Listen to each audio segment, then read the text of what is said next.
What up, guys? So they dropped the update details already, and with it is the announcement that they were rerunning the Winter Maiden and the Winter Guillotine. Now, I don't see the Winter Ludmilla here for some reason, which is pretty interesting. I thought that they would want to rerun her too, so maybe that's later, or maybe it's just next time. But anywho, I want to go over on whether or not it would be a good idea to summon for either of the reruns from last year.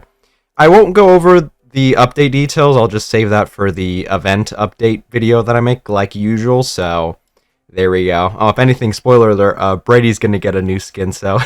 Also, Nor's isn't in there for some reason, so we might have just got baited by everybody, but anyways, so Maiden is an electric rocket launcher defender, burst 3. Her main thing, though, is this right here, this mana. She has this MP, like, mechanic. I'm gonna call it mana because, like, I don't care. It's mana points, right? So I'm just gonna call it mana. But anyways, for her skill 1, it gives this when entering burst stage 1 when her mana is 0, and it gives her 1 stack of mana up to 12 is the max. And then so all the mana you have is used when you use your burst. So there is, I guess it's like a strat, but not really. It's mainly just for her damage, but if you want to just save all of this mana up until 12 and then burst, technically that's the most amount of damage she could do, but I don't think it's the biggest deal. You can run her like off rotation or on rotation, so it doesn't matter too much. But anyway, she gets 1 when you enter burst 1, and then she gets another when you enter full burst. So essentially every rotation you get 2 stacks. So 6 rotations, I guess you get the max of 12. But anyways... yeah, blah, blah, blah. And then this next part of her skill 1 is when attacking with full charge, and that just gives her some max HP for 15 seconds up to 10. If you want to pair her up with Rogue, I guess this will be greater, but I don't think she gets anything crazy depending on, like, the max HP. I mean, I guess it's this, but, like, 3%, I don't think it's that crazy. But anyways, this is the special part of her kit that's actually pretty good. So her skill 2 is Blessings Upon You. This activates when mana is replenished. On entering burst stage 1 or full burst, it'll proc this. This will give electric units buff, so it gives this superior elemental code attack damage. In case you don't know what that means, is essentially it'll buff electric code allies.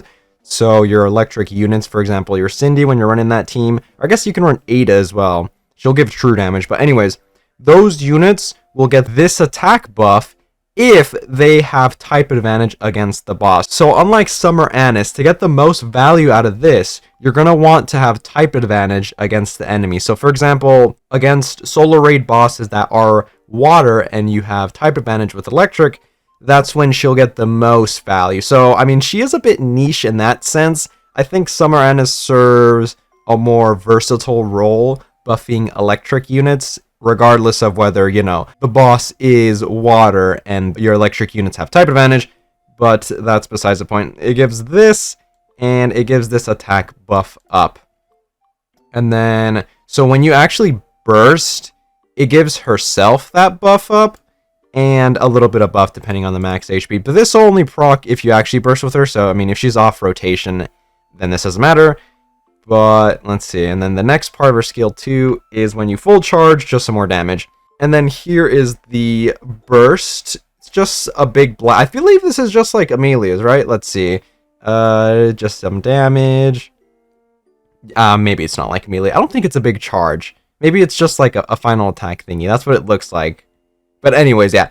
The main part of her that people use a lot is just this elemental buff. It is a bit situational because you need to be going against water units. However, I do think she's actually pretty useful, especially since I don't think our electric teams are crazy. Definitely pretty good nowadays, especially after the Resident Evil Club. You got... Oh, whoops, let me actually do this. You got Ada you can use. I mean, if you really want, you can do some like Arcana Isabel shenanigans, but I mean, if you're going to do that, I mean, maybe running her on the shotgun team is probably the move. Anyways. But yeah, if you don't have someone like Summer Anise, then Maiden wouldn't be the worst idea. But, like, realistically, I don't know how useful that would be, especially if you have like Ada. If you have Ada and then you can use Cindy for the electric team. I don't know if you want to use Ein. If you have Annis, you're coolin'. But there is some value to picking her up. She's really good at what she does, but it's very situational. If you have a decent amount of electric units, and obviously, I mean, if you are lacking a lot of resources, then probably don't summon. However, it is a limited unit, so like, I do feel inclined to, you know, not directly say, oh, this is a free skip, baby, just save your stones and you're cool, right? Which, unfortunately, isn't really the case for Guillotine right here. So she is a attacker water burst 3, and I believe, what is she? An AR, yeah.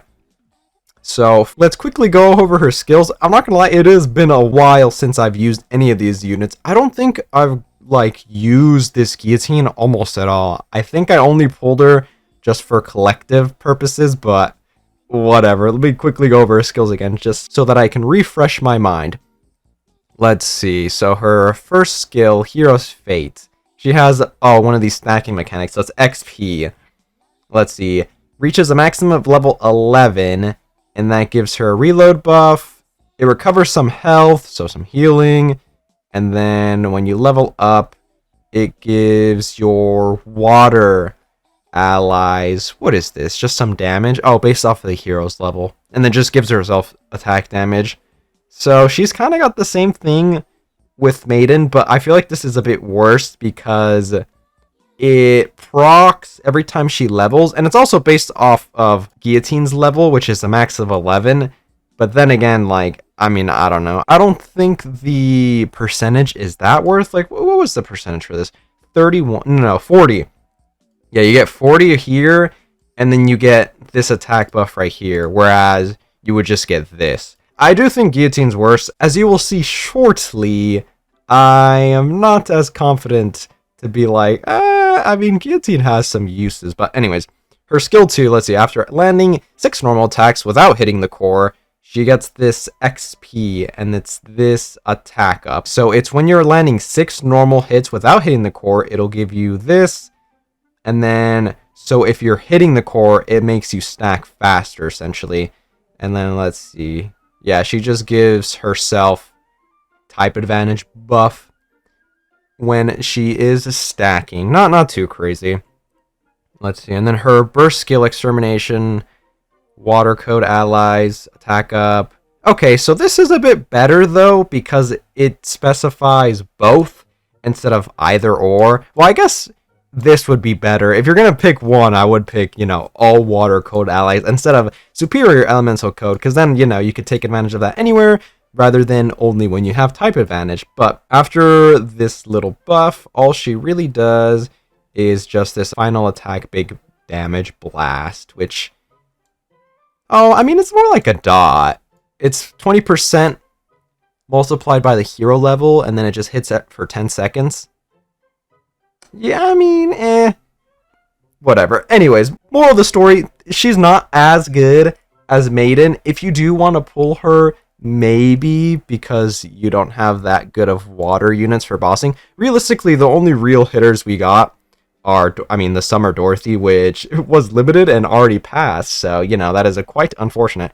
I mean, Helm is a good hitter, but your best bet, to be honest, if you really want to go crazy with water hitters, is probably like this Quincy, which you can wishlist her, so it's not too bad. But yeah, other than that, I mean, she is limited, so maybe getting one copy wouldn't be the worst. But this is probably a really easy skip if you don't care about like collecting everybody. Then definitely skip out on Guillotine here, because she's just not as useful as the other units. And real quick, even though they didn't say Ludmilla was going to be in there, if they do somehow bring Ludmilla, I would say grab her instead of Guillotine. I think she's way better, especially because we don't really have a lot of good water attackers. And quickly going over her skill, I mean, her skills aren't a lot of reading, as you can see. She is quite old, but she is still pretty good, especially thinking about like how many teams we can use her on. Real quick, oh, and then I should probably talk about the teams Maiden would be useful on. I kind of did a little bit, and there is really only one electric team you want to be using all your electric units on, but that's besides the point, I guess. Especially her. You don't really want to use her outside of like the electric team, because then she's not going to really be giving anybody buffs, so that kind of defeats the purpose. But anyways, that's besides the point. Let's see. Ludmilla is burst 3 water attacker. She's got a machine gun, so she's going to be really good for Siren, along with some of her skills that are also really good for Siren. But so when she lands 60 normal attacks, she actually makes the enemy take more damage, and then does some more damage right here, which is honestly really good. And then the same thing, after launching 60 normal attacks, she reloads 20 rounds. And her skill 2, another 60 times. It's just more damage, and then some crit rate here when she enters full burst. And then her burst right here is just an attack buff up for herself and reload speed. Now, it is pretty bare bones, her whole like kit here, but there's a lot of stuff here that'll give you a lot of value. For example, if you run her with Siren. So this reload is gonna proc even more with Siren, because she has her own like reload thingy. So that would be good. And then, I mean, if you're running her with Crown, she get like double reload speed. And I believe Siren also gives her crit rate up. So, like, I see a lot of people using Ludmilla, those who have it, that is, for water weak solo raids. I feel like Ludmilla is one of the better attackers. She definitely does like the most damage if you want to min-max her against a raid she has type advantage in. And honestly, there's not really much to talk about. The team you can really use her on is probably like just your normal. You can have the Siren Crown team, and then depending on if they have a core. Unfortunately, I kind of gloss over this right here, but this does only proc when you're hitting the core. So in case some bosses are kind of stingy and don't have a good core, or it's a bit hidden or hard to hit, then you're not going to get the most value out of this. But if they do have a core, then you can probably just run like Naga in there as well, so you can get even more buffs. So like Ludmilla is a really good pickup if they actually rerun her. I don't know why she wasn't in there. Maybe they're going to put her in the summer, because the first year's winter units were reran in the summer for some reason, but whatever, that's besides the point. Let's see. But yeah, other than that, I mean, the Maiden team would probably just be your standard, like Rogue, Madi, Cindy, and then this Maiden. You can put Annis in there, you can put Ada in there. However, if there isn't a core you can hit against that specific boss, then probably swapping out Madi for like the Aid Bunny would be a good move. But other than that, I mean, that's probably your go-to electric team for bossing. I do think all these units are better for bossing compared to, like, I guess, story or PvP, obviously. But, I mean, even Guillotine is not the worst for bossing. There's just better options, and I wouldn't really summon on her, especially because, you know, New Year's on the horizon, and then Rappy's gonna get reran during that, and then we got a collab at the beginning of the next year, which I still don't know when they're gonna fit the time slot in. We should get previews. When did we get previews for the Evangelion Wave 2? I don't fucking remember. Dang it. I'll cover that when it gets announced, though. Probably. Hopefully I'm not too busy. But anyways, other than that, though, maybe try to get one copy of Maiden. And if they rerun Ludmilla, definitely try to get one copy of her. But, I mean, other than that, just make sure you're aware of how much resources you have and you're ready for the New Year's banner. That I would definitely say save for that, because those are definitely going to be good. And then I know last year they did do, off topic, but they did do a, like, step up banner thingy. I don't think it was a pilgrim, so it was like regular rates, but there was something like special at the end. I don't remember if it was like something crazy though. I wonder if they're going to do that again this year. Maybe. That being said, I did end up MLBing Maiden. God dang. I mean, I took a good gander at her. Oh, the image isn't working. This side's broken. Is this image working? Weird. Anyways, I mean, I took a quick gander at her details when she came out, and I was like, yeah, I got an MLB her. So, I guess it is a bit weird me talking about, just get one copy, whereas I got her MLB like a goofball, but that's besides the point. Anyways, I think that is everything regarding the reruns. Let me know what you guys think about these units that they're rerunning, and if you're going to summon on any of them, or you're saving for the New Year's. But I think that is it for me. So, I will catch you guys later.